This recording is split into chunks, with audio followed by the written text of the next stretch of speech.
बोला काहे हो बोला काहे बोला काहे हमारा दिलवा के तोड़लू बन के जान हमारा जान से खेललू। बोला काहे हमारा दिलवा के तोड़लू बोला काहे हमारा दिलवा के तोड़लू बन के जान हमारा जान से तू खेललू।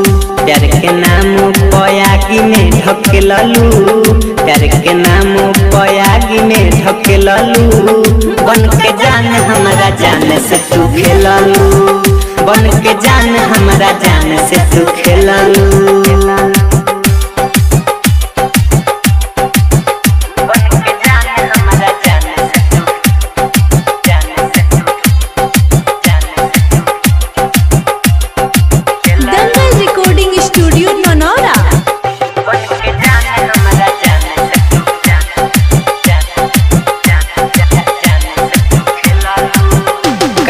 दिलवा के रोगवा धरा दी हलू अपना धड़कन में हमके बसाली हलू। चाहे सुतल रही चाहे जागल रही तहरा याद में हरदम पागल रही। जब से तोहसे जुदा हम भइल बानी जिंदगी तबाह हो गइल रानी। हो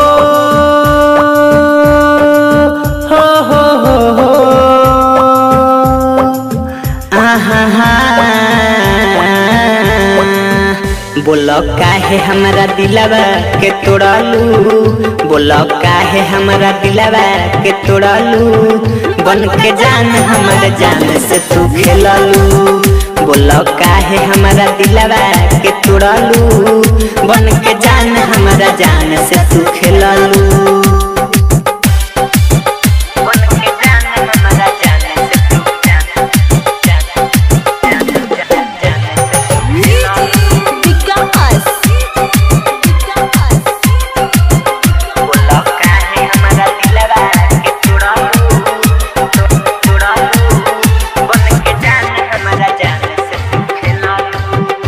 सनहिया के डोरी अब टूटी गई काहे हमारा से हाथ गोरी छूटी गई राइटर दिलीप के काहे सतावतारू काहे अरुण प्रिंस के रोआवतारू। जब से हमसे खफा भइल बारू दिलवा हमरो पागल तू कइले बारू। हो